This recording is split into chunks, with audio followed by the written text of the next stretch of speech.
Welcome to the InfoWars Nightly News. I'm your host, Jakari Jackson. This is what we have in store for you for this October 23rd, 2012 edition. Tonight, Mitt Romney's son buys Ohio voting machines in a direct conflict of interest just weeks before the presidential election. Meanwhile, Obamanites continue threats to riot should Obama fail to secure a second term. Then, an Obamacare mandate revealed. Anyone who works 30 hours a week is now considered full-time. Plus, evidence that the corrupt Portland City Council secretly met with fluoride lobbyists before voting to poison Oregon's water. That's coming up next on the InfoWars Nightly News.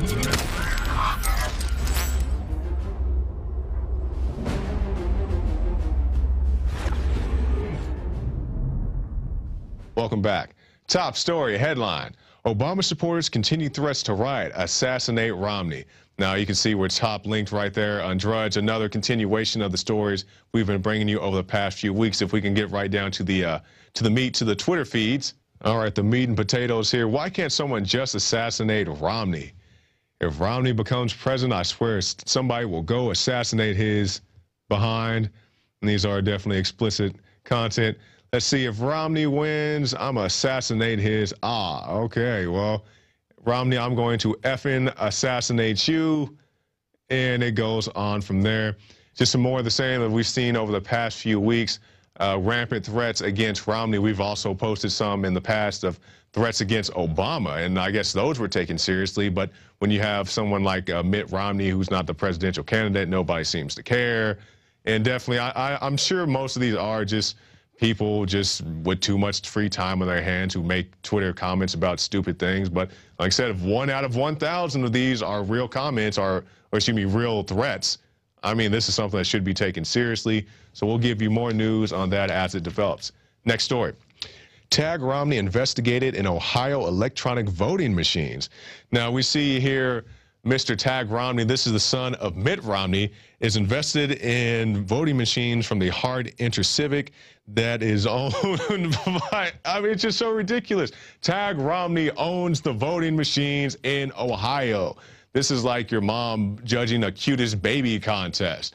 I mean, who really thinks that this is going to go the way it should? It says, by virtue of conflict of interest alone, the role should be investigated by DOJ, preferably involving the addition of the FBI, Homeland Security, and the CIA to ensure this connection will not endanger the vote in Ohio and in other states. Gee, I don't know how you could possibly have voter fraud when your son owns the voting machines. It just makes no sense to me. And we actually have a video here of how easy it is to hack into these machines and produce voter fraud. So let's take a look at that now.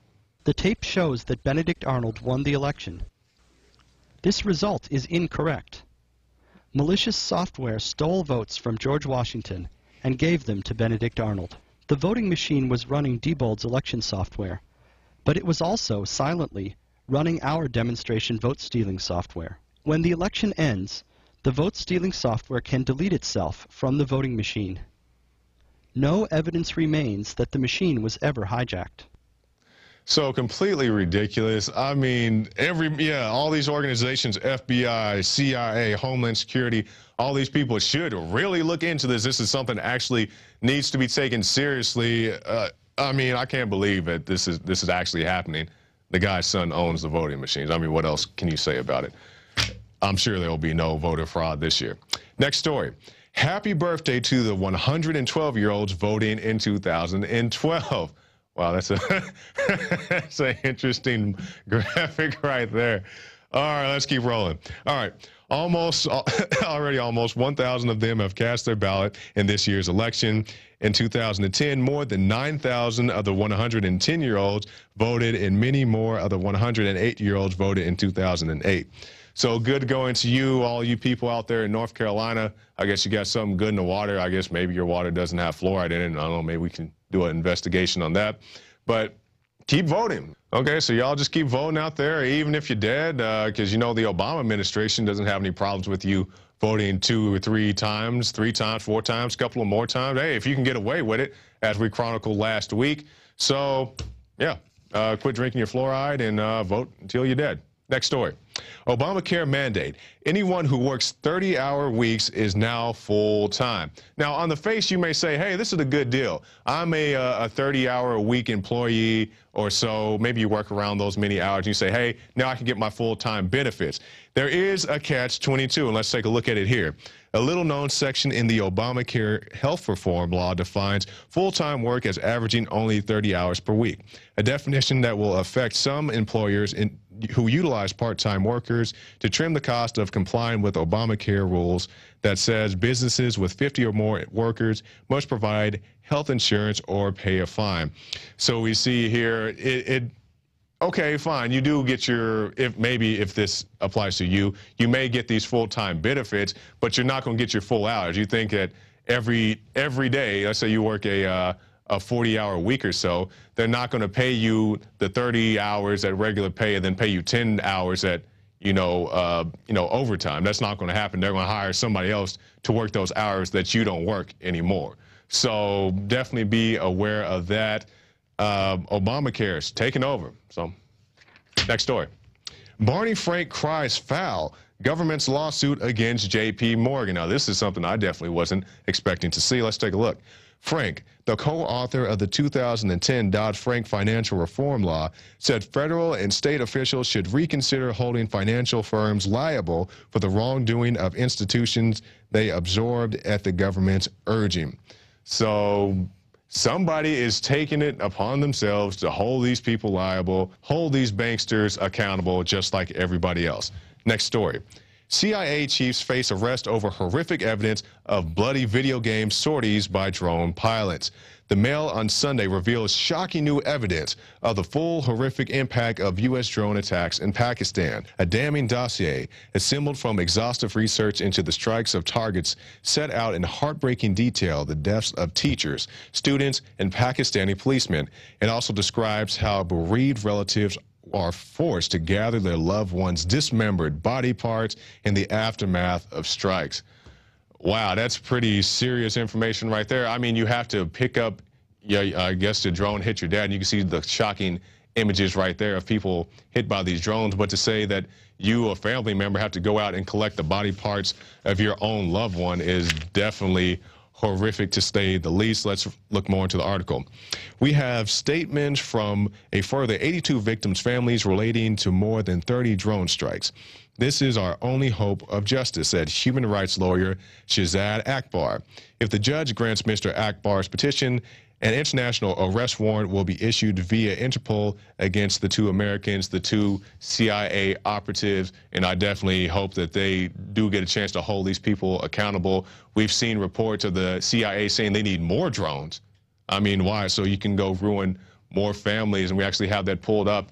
So you see the story right there. CIA claims it needs more drones, to do what? So you can blow up more schools and school children and innocent policemen who are actually out there trying to do their jobs. And, this dovetails with Obama saying that, hey, if you're around when a drone strikes, that's just on you. You're an enemy combatant.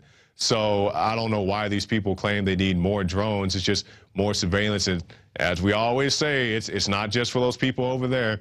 These things will soon be in your neighborhood. And you say, what do you mean soon? I mean, well, your local law enforcement already has little mini drones. These big drones will be flying to U.S. skies here very shortly. So don't say we didn't tell you. So next story. Now, this is something that's very interesting. Completely corrupt Portland City Council secretly met with fluoride lobbyists before voting to poison Oregon's water. The lobbyists did, in fact, meet with all 5 council members in July or August. So there it is, just right there out in the open. These fluoride lobbyists say, hey, why don't you come put this deadly poison into your water supply? And people, there are all these myths and urban legends that it's good for your teeth and whatever else. Even if it is your stance that it is good for your teeth, it's bad for your everything else. So just keep that in mind. And we actually have another article of fluoride, and this is from fluoridealert.org. And this goes on to say, verifying petition signatures for a fluoridation referendum. Clean Water Portland and their campaigners will get to question on the ballot that they have submitted more than 43,000 signatures when they only needed about 20,000 a day before the deadline. So at least fluoride, you do have a chance to protect yourselves from this deadly chemical. I don't know why anybody would want to put this in their water. Like I said, there's a lot of misinformation and urban legends that people still believe in, but hopefully, Portland, you guys can get it done and get her done, as they say, and get her out. And that brings us now to our quote of the day. And this is from Charles Bukowski. The difference between a democracy and a dictatorship is that in a democracy, you vote first and take orders later. In a dictatorship, you don't have to waste your time voting. And that's a very powerful statement, a very true statement. That from Mr. Charles Bukowski. Now, we definitely want to take the time to thank everybody who participated in our last Money Bomb. It's a great success, raised about $500,000. You can see the official numbers right there. And these are all the people who donated, who bought the products at InfoWarsShop.com and also participated in the eBay auction. And we definitely want to thank everybody who participated, those who had a desire to give but didn't have anything to give. We still appreciate you getting the word out, telling people that you know about InfoWars, passing out the InfoWars magazines, putting on the InfoWars bumper stickers. So we definitely appreciate you, and we cannot stress that enough. So thank you, and thank you some more. All right, now after the break, we'll be back with Matt Williams, a firearms instructor, to talk about ATF running guns into Mexico, ATF racially profiling Hispanics, and a whole matter of other topics. But before we get to there, please take the time to check out prisonplanet.tv. It helps our broadcast. It helps us get new reporters, send people out to the field to cover more stories. You say, hey, we want you guys to go to Bilderberg. This is how we do it. You can get a 15-day free trial, so definitely be aware of that. And also, check out the InfoWars shop. Many great products out there. You can get the Obama deception discounted, many other great products, hats, shirts, DVDs, whatever else, food supplies, water filters, many great products at InfoWars shop. And don't forget to check out the InfoWars magazine. I've seen the artwork for the new one. I'm not sure if we can sneak that in here or not. We should probably just wait and let Alex make that call. But check out the InfoWars magazine. This is this month's. The new one will be coming out very soon, so keep your eyes peeled for that. So stay tuned to the InfoWars Nightly News, and we'll be right back after this break with Matt Williams. I really enjoy it when the globalists try to poison us, and, well, we resist them via a free market system. Hello, my fellow Info Warriors. Alex Jones here, introducing you to the ProPure family of gravity-fed filters.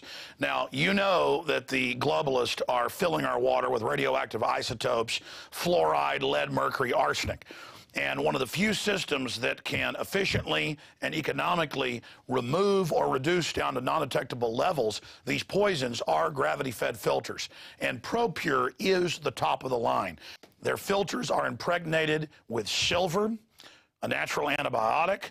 On top of that, they're bigger, so they filter faster. You don't have to prime these the first time you use them. It's amazing. Go to InfoWars.com and click on the shopping cart link to see the entire family of these babies. Now, the fluoride they add to our water is so tiny that most filters can't cut it out. But ProPure has their system that will, again, reduce it to non-detectable levels, almost get all of it out of there. That's also available. And if you look at the different systems they offer, the ProPure Big Brush Finish is on a stand, so it's easier on a table or at your restaurant or wherever you have it to go up with a glass or a mug and fill it up. Then there's this big baby right here, the ProPure King large version. Got a lot of different options that come with it. Also, they have the ProPure Big, probably one of the best values out there. And of course, it's burnished stainless steel. And then what I use on my RV, something that's great for your hunting cabin or the back porch, is the ProPure Traveler. Small and portable, but packs a huge punch, cleans out all that garbage. They also have a glass sight spigot, so you don't have to take the top off and look in the bottom area to see how much water. You can see how fast it's filtering with this optional system. The globalists obviously are hitting us through our water. It's time to take control of our lives. It's time to not give our children and families these poisons, and these systems cut it down to non-detectable levels across the board. ProPure is the name. I only promote what I believe in, and I use ProPure in my home and my office. And I recommend that you check out the information on ProPure at InfoWars.com. We already have the lowest price at InfoWars.com on the ProPure gravity filter system. But when you add in the 10% off when InfoWarriors use the product code WATER at InfoWars.com, nobody can top it. So again, it's a win-win-win. Stop drinking the poison water, checkmate the globalists when it comes to your health, and support InfoWars.com and the work we're doing here. You know, many revolutionaries rob banks and things and kidnap people for funds. We promote in the free market the products we use that are about preparedness. That's how we fund this revolution against the New World Order in our move to restore our constitutional republic and a spirit of 1776 worldwide. Check it out at InfoWars.com. ProPure. Top of the line, #1, most powerful and effective and economical gravity-fed water system in the world. ProPure, available, discounted at InfoWars.com. Don't forget product code WATER to save 10%. It's the latest generation, years in development. ProPure is the name.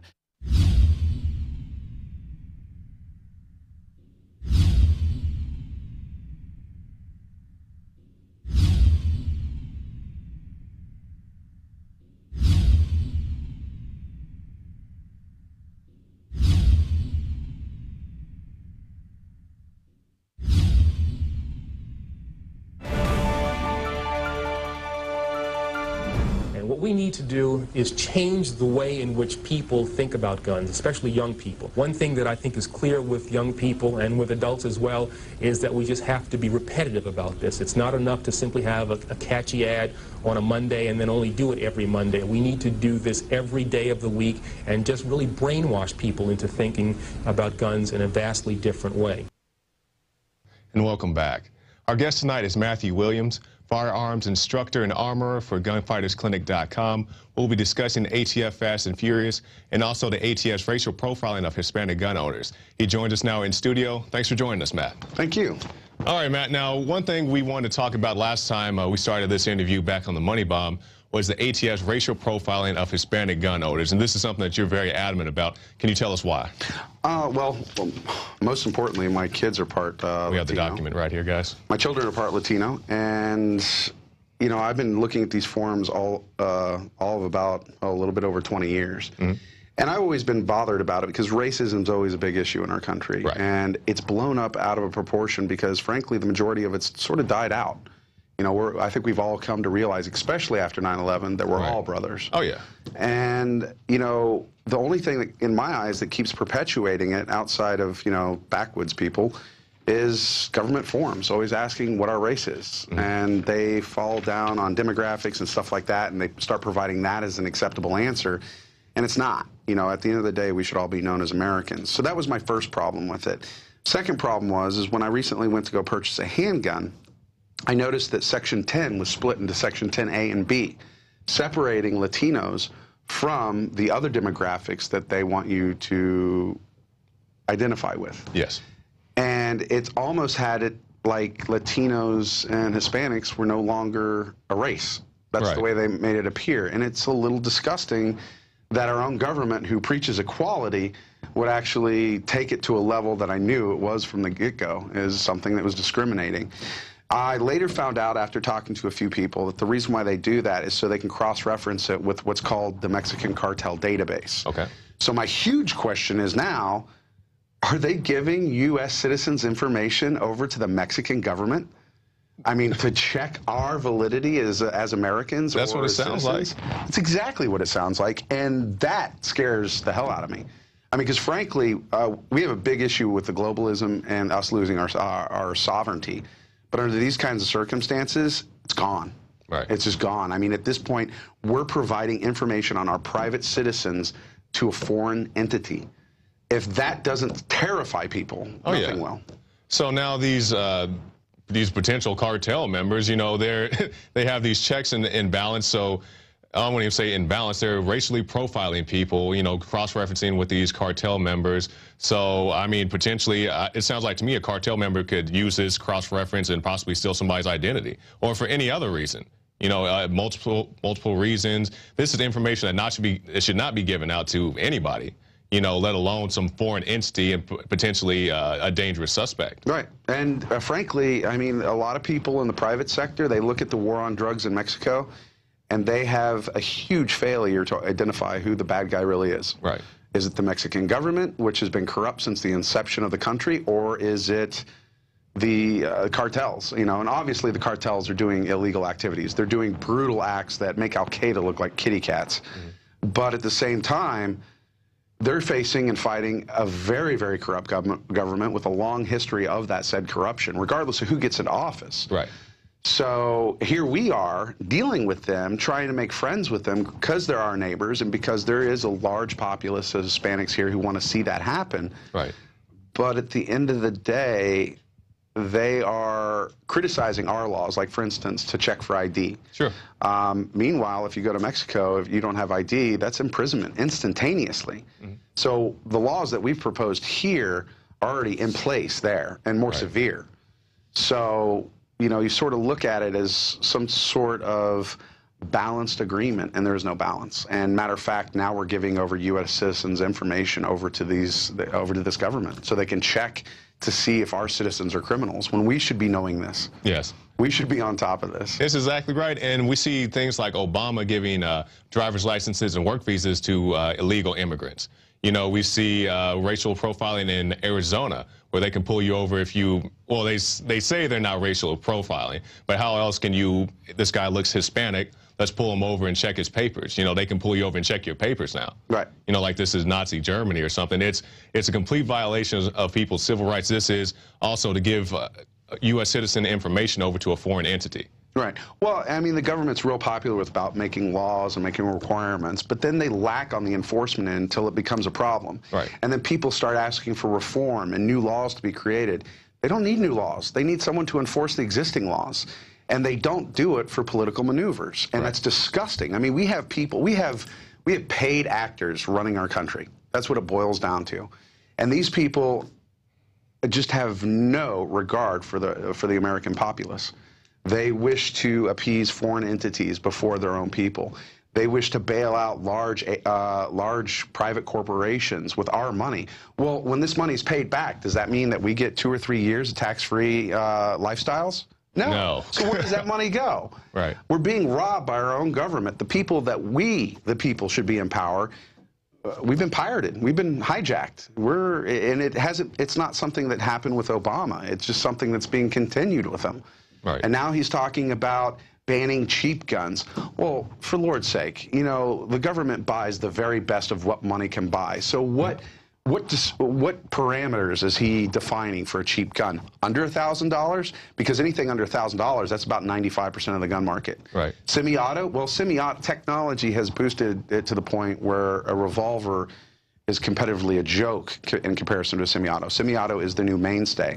That's like saying I'd rather have a Model T over a Camaro. It's just ridiculous. Technology accelerates, so will the tools involved in technology. Definitely. The big problem is people are becoming so compliant that they're allowing the government to take these powers from them. You know, if everyone wanted to empower themselves for self-defense and for protection of themselves, and they actually took actions by purchasing a firearm, getting proper training, and following the law, you'd see probably half the cops on the street that we have currently today.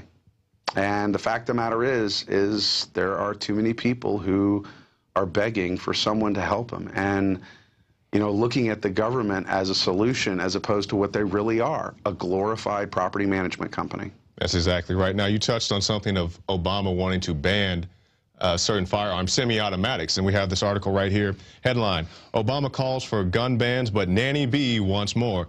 And in this article, it references the debates where Obama recently said he wants to ban semi-auto handguns and, well, cheap guns in general, as well as assault rifles. And just as you touched on, what is a cheap gun? Is this something that the normal, you know, populace can't afford? Well, I mean, you got 80 million gun owners with 3.6 million guns. You got 313 million Americans. In comparison, they're going for the majority of those people who don't own guns to understand, oh, cheap handguns, that sounds okay. Yes. But they're not, they're being so lazy about it because they don't have the interest that some people do. So once they hear cheap handguns, that's enough for them. Well, let me ask you this as a firearms professional, what is a decent priced handgun? You know, if I was going to go out to the store and purchase a firearm, what should I, you know, expect for a decent firearm? Two aspects of that. One, keep in mind, budgets are understandable, but keep in mind you're also budgeting on a life-saving tool. Okay. So I wouldn't be too stingy with that. I think on average you can get a very, very solid handgun for around $500. Okay. Very high quality, very dependable, very accurate, and something that you can bet your life on. They go as high as $3,000, $4,000, $5,000, even $6,000 for the higher boutique level handguns. We have Legion Firearms on our product reviews, and they have a $2,000 handgun that is brilliantly made. But for the average consumer who's on a budget, and most of us are, I'd say about $500. About $500. Okay, that's a good amount. Now we'll shift gears here. Now we talked about in our last interview about things such as home defense, and I have this article right here. Home alone 12-year-old girl shoots intruder. Now this is something out of Oklahoma. Somebody broke into this young lady's house while she was home alone. The intruder was rummaging through the house. The young girl called her mother. The mother said, "Hey, grab the gun, hide in the closet until, whatever, until the guy leaves, or, worst case scenario, you have to shoot him." So we see here an example of where running away wasn't an option. She was trapped in the house by this man, and, we don't have the image on screen, but he's a pretty big boy.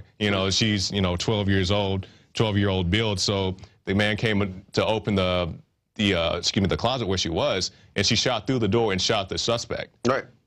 And now she's alive today because of the firearm she had in her home. Yeah, and that's what you hear a lot about the stand your ground law. Right. The stand your ground law, which is actually not even, there's no law out there defining. And you can see the guy on the screen right there. Yeah, well, he made it, that stinks. Anyways, you have a stand your ground law. There is no law defined to stand your ground. It's called a castle law. Castle law is really designed so you don't have to run away, leaving your family to bear violence, or run away only to be shot or stabbed in the back. And that has been something that they did a lot of case studies on in order to get the castle package passed in Florida, which Texas and many other states have adopted since. At the end of the day, when violence comes, there's two choices: fight or flee. Right. Castle law states that you have the obligation outside of your home, vehicle, and workplace. You have the obligation to flee if it's an option to do safely. Right. If it's not an option to do safely, you have the right to stand your ground. And that's why they got the slogan or the slang implemented into the law.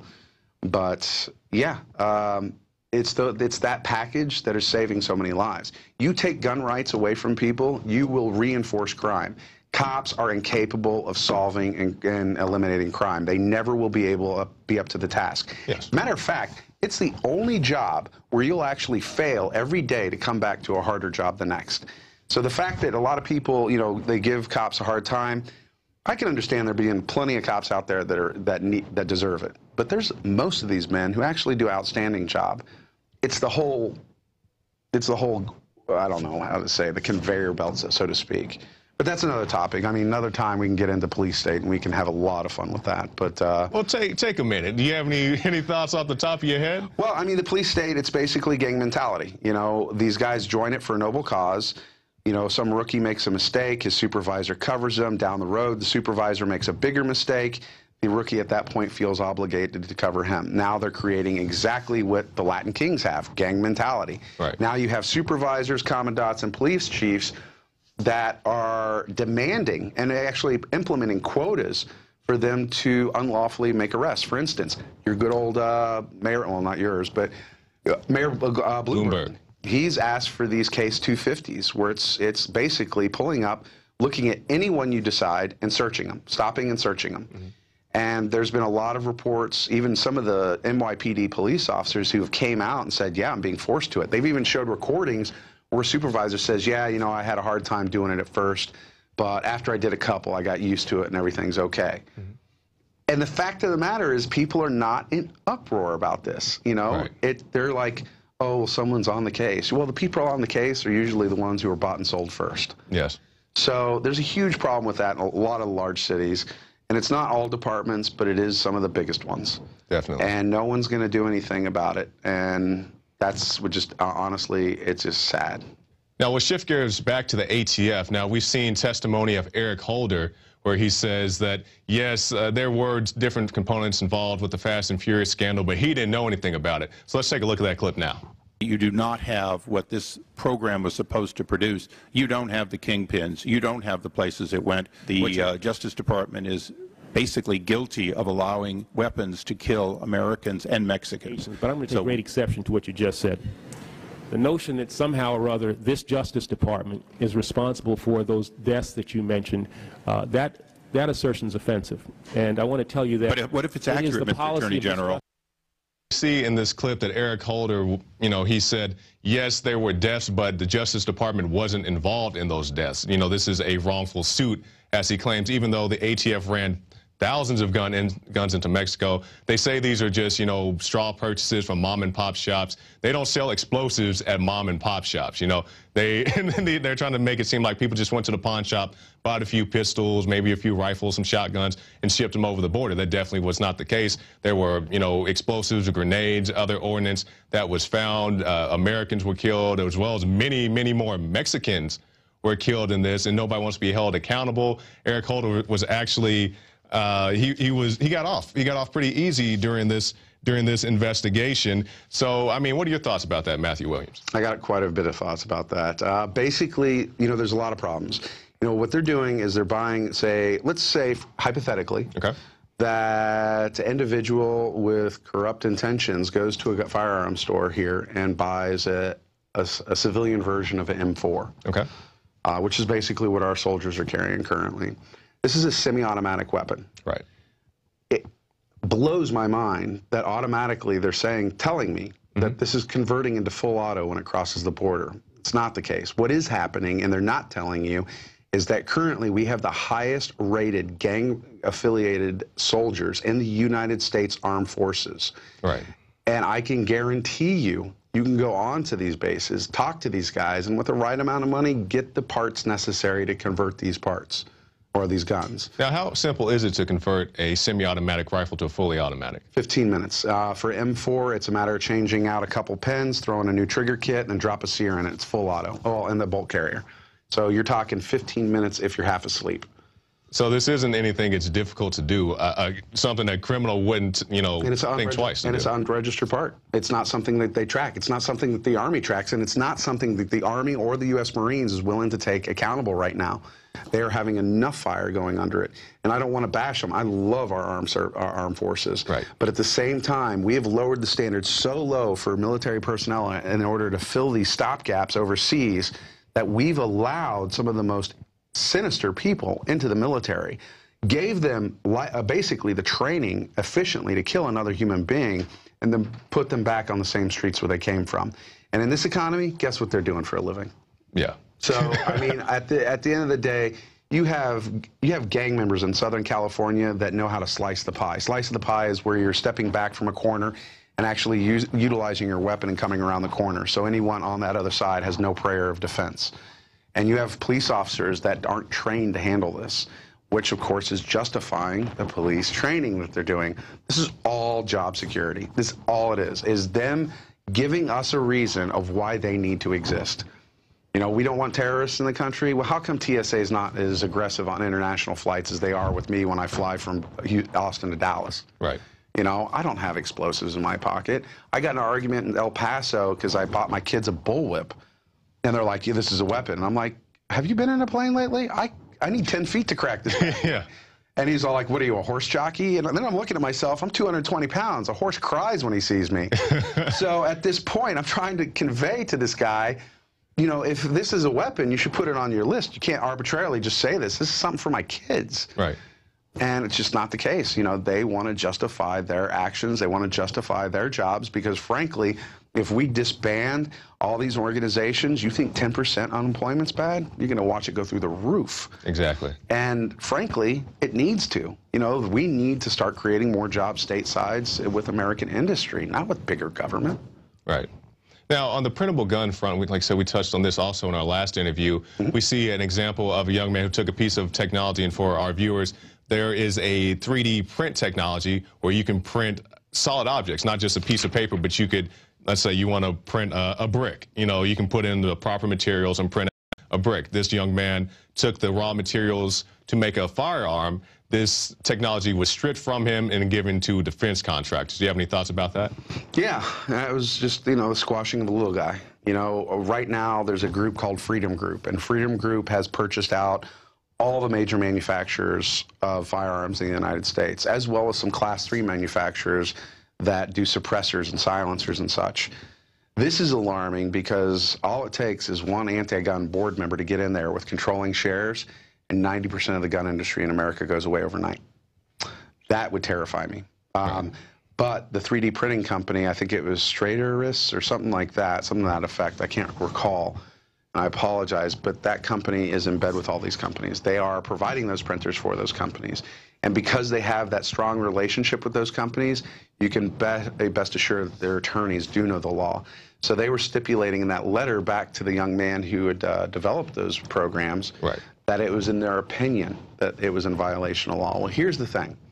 I can sit at home and make as many guns as I want, as long as, one, I'm not giving them away or selling them. Right. Because in that capacity, then I need to register myself as either a dealer or a manufacturer or both.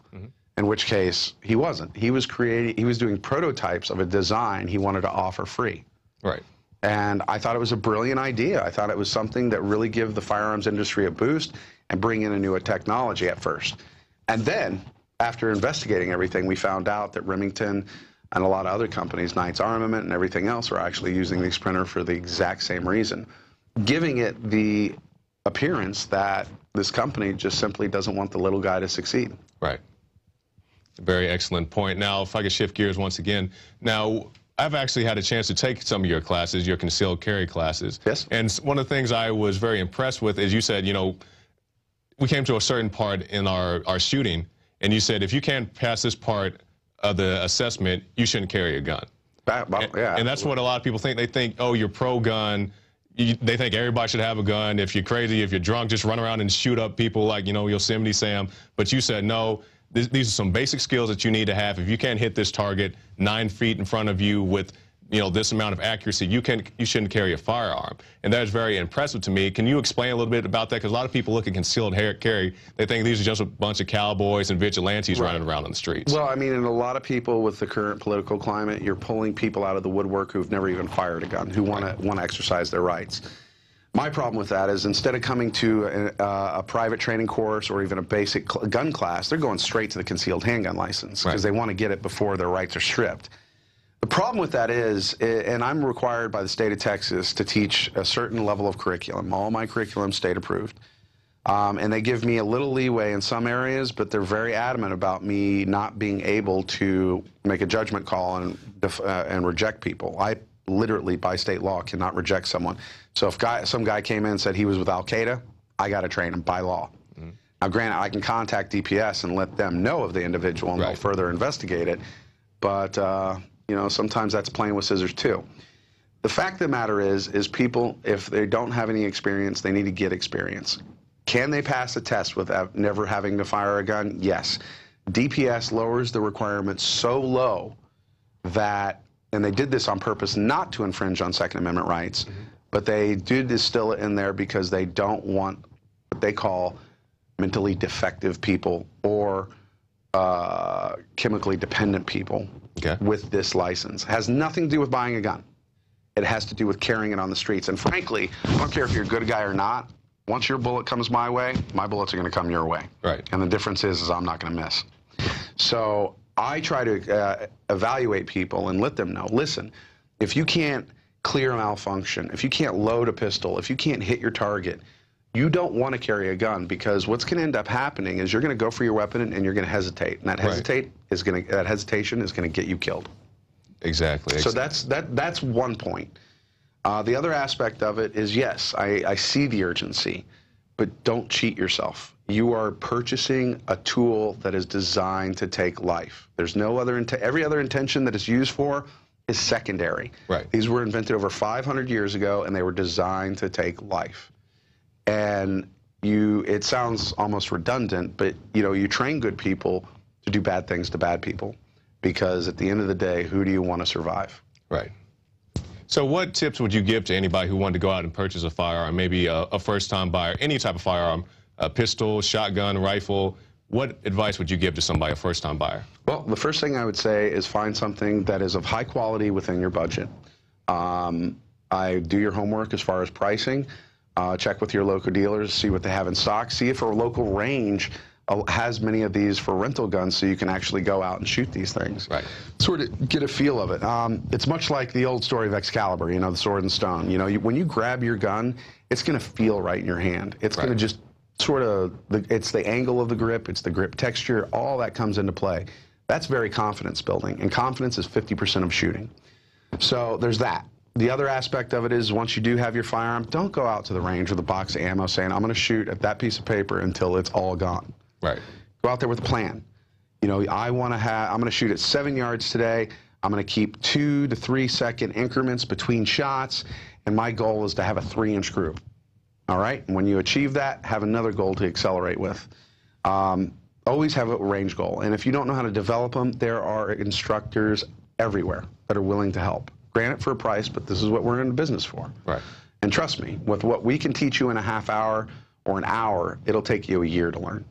Only because you're looking over a wide variety of information and you're not going deep on the fundamentals. And that's what we start with, is the fundamentals. We implement safety protocols, and we adhere to them. Safety protocols are simple. It's 4, and they basically interact with one another, so if one fails, another one picks up the slack. You have people who go out to the range, they'll shoot a piece of paper, and they're like, okay, I got my gun, I got my CHL, and I got my target. I'm Superman. Now I'm ready to go. Right. And these are the guys who are going to die in a gunfight in the street. You see people in the news who survive them inside their house because, frankly, you know, the burglar doesn't know your house. And you do. So your layout, the burglar doesn't have to field his way through your house to get a glass of milk at 4 o'clock in the morning. Right. He's trying to do it, you know, covertly so he doesn't get discovered. You can easily get into a gunfight in your house because you know it blindfolded. That's why you see these articles where people are winning. Not because they're trained, not because they have the ability, or not because they're capable, but because God is with them. And that's really what it boils down to. People need to take this more seriously. The more seriously they take it, the more resonated it will be with our politicians, and the more responsible we'll be as gun owners, and the harder it'll be to take away these rights. Now, when you see things such as the Batman shooting, for example, Cinemark doesn't allow firearms in their theater, you know, which is their right? So what? Well, okay, that's the first question. How do you feel about that, not being able to carry your pistol with you, even though you are a certified concealed carry? I think if you're going to restrain my right to defend myself, you better damn well guarantee me a level of protection that supplements it. And if you can't do that, if it happened to me and I was one of those survivors in that theater, I would be down at a courthouse with a lawyer. I would sue that theater for not implementing proper security, because usually you'll see, and in many places you'll see a movie theater that has that kind of atmosphere, but you'll have a uniformed officer there. Okay. This had none. And if so, where the hell was he? You know, at that point, if you're going to take away my rights, you better protect me, and you better guarantee protection. Because this whole half attempt, oh, we'll be there in 4 minutes, that is not acceptable. Exactly. 4 minutes, nightmares happen in 4 minutes. And I'm not going to bet on the mop-up crew to come in and defend my life. Especially at that point, everyone's dead. At best, they have a chance of catching someone and holding them accountable for. But what does that do for me? You know, and they have tons of murders out there that go unsolved, you know, and to be able to say, well, guns create violence. No, mankind creates violence. Exactly. Guns are a tool to solve it, you know, and fortunately, the majority of these guns are in the right hands. We have 80 million gun owners, 3.6 million guns, 3.6 guns per owner. And if it was a problem, it would be an epidemic of violence right now. And we're not seeing that. For the most cases, we have over 6,500 crimes a month that are prevented by gun owners. Right. And most of it's not even them shooting. Most of them just saying, hey, I'm armed. And that's enough, because most criminals, they're opportunists. But God forbid you get that one person, that 1 percentile, that one category that is an opportunist, that is actually a sociopath. And at that point, you're in for some real trouble. And if you're out on the streets, the odds are against you, because these are ambush predators. They got you on the drop. There's not much you can do except submit or be deceptive. But frankly, if some politician who's all cozied up with his other bureaucrat buddies, and he's got, whether it be Secret Service or private protection securing his person, which, by the way, you and I don't have. No. making these laws, they're ignorant.